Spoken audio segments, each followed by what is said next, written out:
It started 6 months ago. I was fresh out of grad school with a master's in history, a mountain of debt that gave me nightly anxiety attacks, and a resume that was getting ignored by every museum and university in a 3-state radius. I was applying for everything: retail, data entry, barista. I was about 2 weeks from having to crawl back to my parents' spare room when I saw the ad. It was discreet, posted on a high-end academic job board I'd forgotten I even had an account for. Archival associate, the foundation. Discretion, precision, and an exceptional capacity for recall are paramount. No formal experience required. Generous compensation. Generous was an understatement. The salary they listed was more than my parents make combined. I figured it was a typo or a scam. But I was desperate, so I polished my CV and sent it in, not expecting to hear back. They called me the next day. The woman on the phone had a smooth voice, but with a weight to it. She didn't ask about my experience or my degree. She asked me a series of bizarre questions. When you were 10, what was the pattern on the wallpaper in your grandmother's kitchen? Describe the cover of the third book you see when you picture your childhood bookshelf. What was the name of the street sign you passed just before turning onto your current road this morning? Luckily for me, my brain is just sticky.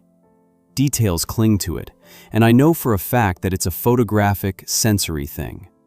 I can close my eyes and walk through my grandmother's house, feel the cool linoleum under my feet, smell the potpourri she kept in a bowl on the sideboard. I answered her questions, and she said, "Please be at this address tomorrow at 9 a.m. sharp. Dress for an interview." The address was a downtown monolith, a skyscraper with no name on the facade, just an elaborate interlocking symbol above the heavy bronze doors that looked like a stylized knot. The lobby was a cavern of marble and silence. The air was cool and still, like a cathedral. A man in a simple, perfectly tailored gray suit met me and led me to an elevator, then up to a floor that had no button. He used a key. The interview was with a man I now know only as the supervisor. He was ageless, with pale eyes that seemed to look right through me. He explained the job. It was simple, he said, deceptively so. Each day, I would be given a single photograph. My task was to study that photograph from 9 a.m. to 5 p.m. I was to absorb it, to commit every single detail to memory. The play of light, the grain of the image, the expressions on the faces, the stitching on a coat, the cracks in a sidewalk, the reflection in a window. "You will become the living record," he said, his voice a low hum. "You will not write anything down. You will not make any copies. You will not discuss your work with anyone. At 5 o'clock, I will collect the photograph and you will watch me incinerate it." The foundation's motto is Quaedam optime memorandum. Some things are best remembered. It was the strangest job I'd ever heard of. But the debt was on my chest, and the number on the contract he slid across the mahogany desk could change my entire life. I signed. My workspace was in a vast, circular room that felt like a panopticon. Dozens of identical wooden carrels were arranged in concentric rings, all facing a central pillar. Each carrel was a small, 3-sided booth with a comfortable chair, a desk, and a single lamp. There were maybe 30 other people in the room, but the only sound was the soft rustle of clothing and the low, ever-present hum of the building's climate control. No one spoke. No one even looked at each other. They were all just like me, head down, focused with an intensity that was almost unnerving. They had the same look I saw in the mirror every morning, a mixture of intelligence and quiet desperation. The first photograph was of a dusty, empty ballroom. Ornate, peeling plasterwork on the ceiling. A single chandelier draped in cobwebs. Sunlight streamed through a grimy arched window, illuminating a universe of dancing dust motes. That was it. For 8 hours, I just looked. I memorized the way the shadows fell, The specific pattern of the water stains on the far wall, the number of crystal pendants missing from the chandelier, 17. At 5 p.m., the supervisor came, took the photo with a pair of tongs, and I followed him to a small, soundproofed room containing a sleek, modern furnace. He unlocked it, slid the photo inside, and pressed a button. A soft whir, a flash of orange light, and it was gone. He nodded at me, and I went home. The days fell into a rhythm, a new photo every morning. A wedding party from the 1920s, the bride's smile just a little too tight. A grimy factory floor, men in flat caps staring grimly at a piece of machinery. A desolate stretch of highway at dusk, a single abandoned car with its door hanging open. A crowded market in a city I couldn't place, faces blurred with motion except for one small child staring directly at the camera, their expression utterly blank. They were all unlabeled. No dates, no locations, no context. Just moments, frozen and silent. My colleagues remained phantoms. We'd nod sometimes, in the elevator or the sterile break room where we'd microwave our sad, solitary lunches. But we never spoke. It was a rule, and a powerful one. It was as if we were all part of some silent monastic order. I saw a woman who couldn't have been older than me, but her eyes had the haunted, distant look of a war veteran. An older man always rubbed his left temple, a constant rhythmic motion as he stared at his photos. We were all islands. The dreams started about a month in. At first, they were just echoes. I'd dream I was standing in the dusty ballroom, and I could smell the decay and the dry rot. I'd hear the faint, ghostly echo of a waltz. I woke up feeling unsettled, but dismissed it. My job was to stare at images all day. Of course they'd creep into my subconscious. But they got stronger. After a week spent memorizing a photo of a grim-faced family on a sagging porch in what looked like the Dust Bowl, I had a dream where I was the father. I could feel the rough, splintered wood of the porch railing under my hand, the grit of dust between my teeth, the gnawing, hopeless hunger in my stomach. I felt a desperate, protective love for the woman and children beside me. A love so fierce and painful it made my chest ache when I woke up. The day I studied a photo of a collapsed mine entrance, I spent the night dreaming of darkness. The oppressive weight of the earth above me, the taste of coal dust, the chilling subterranean cold that seeps into your bones. I heard the shouts of other men, muffled and terrified, and the groan of shifting rock. I woke up gasping for air, my pajamas soaked in sweat, my throat raw from screams that had been trapped in my sleeping mind. This became the new normal. Every night, I was a tourist in someone else's tragedy. I was a soldier in a trench, the mud sucking at my boots, the smell of cordite and fear thick in the air. I was a lone woman in a lighthouse, the storm winds howling around me like a hungry beast, the waves crashing against the stone with the force of cannonballs. I was a witness to car accidents, fires, arguments steeped in a quiet, venomous rage. I was living 100 different lives, and none of them were my own. My own life began to feel thin and unreal.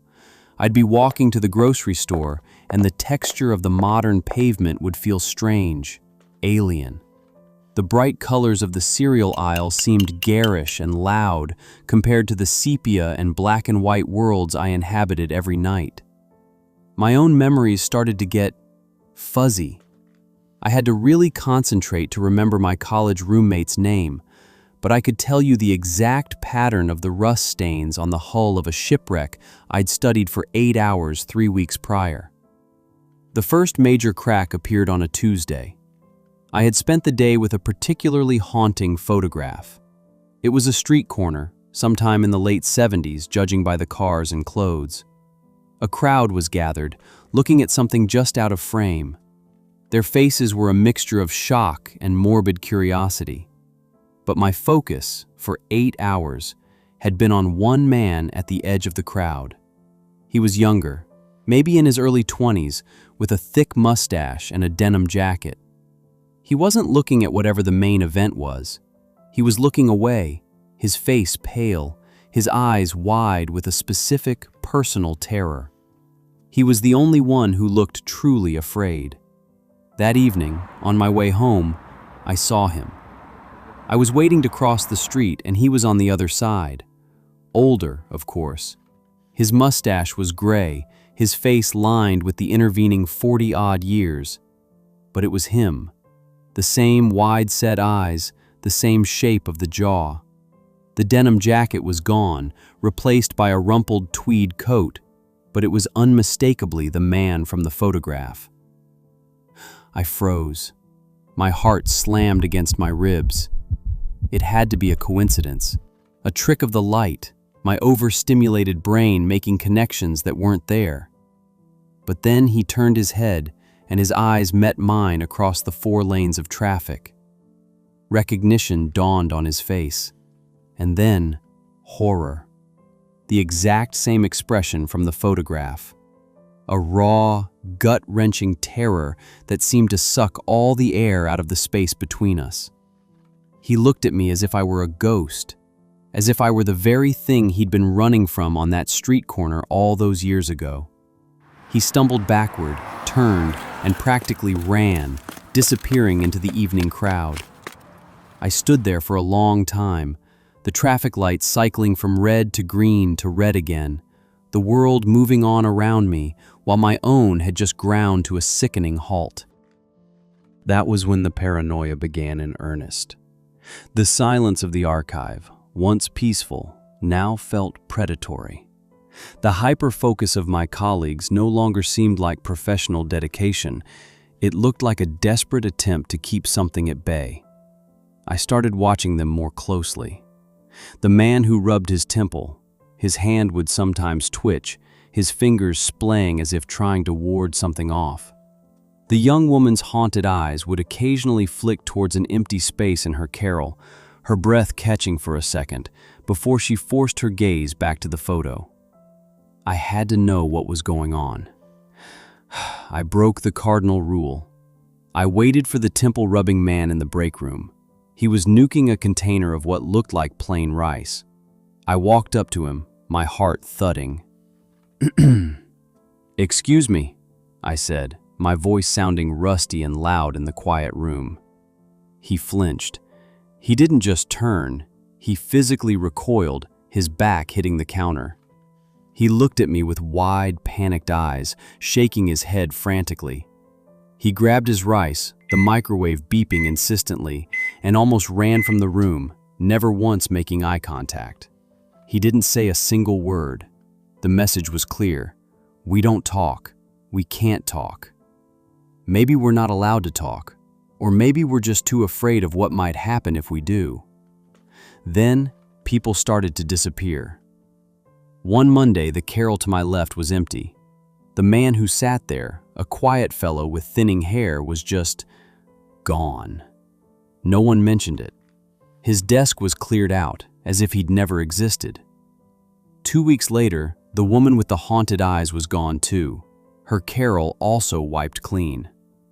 There was no internal memo, no farewell card, just a silent, growing void in our ranks. Were they fired? Did they quit? Or was it something else? I was spiraling. My apartment no longer felt like my own. I'd catch a flicker of movement in my peripheral vision and turn to see a shadow that looked like a soldier in a trench coat. The scent of ozone and rain would fill my living room on a clear night, a phantom echo from a photo of a lightning-struck tree. The breakthrough, if you can call it that, came last week. I sat down at my desk and my hand brushed against something taped to the underside. It was a small, folded piece of paper. My blood ran cold. It felt deliberate, clandestine. I waited until my hand stopped shaking, then slipped it into my pocket. I spent the day in a fugue state, staring at a photo of a single withered black rose lying on a cobblestone street, my mind entirely on the note in my pocket. That night, in the privacy of my apartment, I unfolded it. It wasn't a note, not in the traditional sense. It was just a string of alphanumeric characters. A7B3-C9D1-E4F8. I had no idea what it meant. A code? A web address? Then I remembered. Every archivist had a small personal safe in the locker room for valuables. We set our own combinations. But this didn't look like a combination. It looked like a serial number, or a key. The next day, I watched the woman with the haunted eyes carol. It was still empty. I took a chance.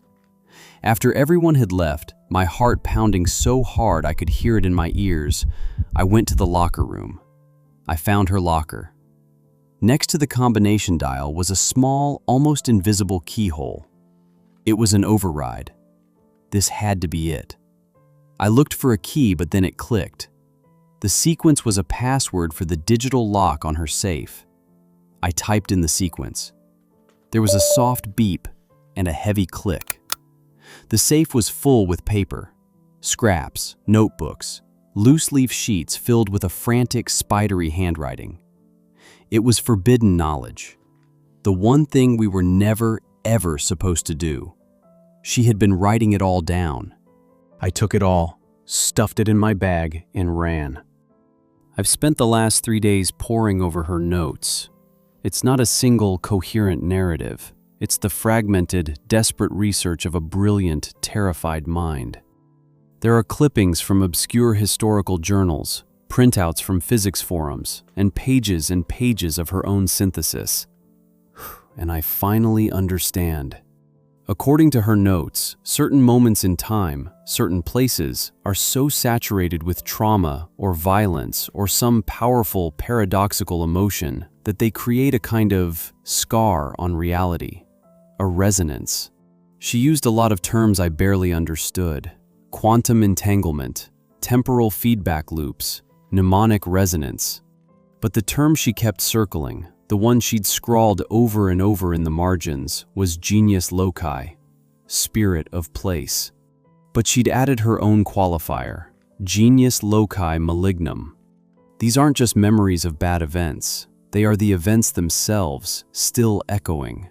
They are moments that have become sentient, predatory. A murder that was so brutal it imprinted itself on the room, and now the room itself lashes out at anyone who enters. A paradox, like a man who appears in a photograph of his own grandfather's unit years before he was born, creating a loop that attracts things, unwanted attention from outside. These are glitches in the fabric of the universe, hauntings of a moment, of a place, of an idea. The Foundation's job is to find these glitches. They capture them. And the way they capture a rogue moment, a sentient memory, is to take a photograph. The photograph acts as a physical anchor, a key, but it's unstable. The note explained the process. Step 1. The photograph isolates the entity. It traps the genius loci in a single, static image. Step 2. The archivist, through intense, prolonged focus, transfers the anchor from the photograph into their own consciousness. Our photographic memories, our ability to absorb every single detail, it's a prerequisite for the cage to work. We memorize the image so completely that our mind becomes the new vessel. Step 3. The photograph is incinerated. This destroys the original physical anchor, leaving the entity trapped entirely within the mind of the archivist. It has nowhere else to go. We are prisons, human prisons for things that should not exist. The motto, "Some things are best remembered," is a cruel, literal joke. They are remembered by us, and only us, so that the rest of the world can forget. So that these malevolent echoes can't bleed out and harm anyone else. The few suffer for the many. The woman's journal entries chronicled her decline. October 12th, archived the boardwalk collapse. I can still hear the screams when it's quiet. Sometimes I smell the salt water in the fried dough. November 4th. Saw the arsonist from the warehouse fire photo on the subway today. He looked right at me and smiled. It wasn't a human smile. December 19th. My sister came to visit. For a second, her face wasn't her face. It was the face of the porcelain doll from that abandoned nursery photo. I screamed. She thinks I'm having a breakdown. January 8th. I have archived 112 anomalies. There isn't much room left for me in here. I can't remember what I had for breakfast, but I know the exact number of buttons on the coat of a man who vanished from a ship in 1924. Her last entry was short. They're getting out. They're leaking. The cage is full. I've archived almost 200 of them now. 200 of these things. And the cage is full. My cage is full. My reality is fraying at the seams. Last night, I was making tea, and for a full minute, my kitchen wasn't my kitchen. It was a cold, tiled morgue from a photo I'd studied months ago. The man from the 70s street corner. I see him everywhere now, in crowds, his face always twisted in that same silent scream, always looking right at me. The walls of my apartment sometimes ripple and show me the peeling wallpaper of a Victorian séance room. The static on the radio whispers words in a language I don't know, but understand with a cold dread. I think now that I am a walking, talking containment unit that has breached, and the entities I hold are starting to leap into the world around me. The other day, my landlord knocked on my door to ask about a water leak, and he flinched when he saw me. He said, "Sorry, for a second there, you looked like someone else. A lot of someone else's." He left without another word, his face pale. I found myself in my bathroom 2 nights ago, holding a bottle of pills. It felt like the most logical, rational thought I'd had in months. If I end it, they end with me. The memories, the things wearing the skins of memories, they all get erased. It would be a release, for me and for the world. But as I was about to do it, the supervisor's voice echoed in my head. "You will become the living record." And I realized with a sudden freezing certainty that this is what they want. This is the end of the job cycle. It's the Foundation's retirement plan. They hire us, they fill us up with these horrors until we break, and then we retire ourselves. It's clean, efficient, and it completes the final incineration. So now I'm trapped. I can't go on like this. I'm losing myself. My own memories feel like old, faded photographs compared to the vivid, high-definition nightmares I'm forced to carry. But I can't kill myself, because that's playing their game. That's letting them win. That's doing their dirty work for them. Is there another way? Can you fight a memory? Can you exorcise an event? I'm sitting in my apartment right now. The lights are flickering. In the reflection of the dark screen, my face is a flickering montage of 100 others. A soldier, a bride, a factory worker, a terrified man on a street corner. The hum of the building sounds like a waltz, then like the roar of a fire, then like the howl of a storm at sea. They are all in here, and they want to get out. What do I do?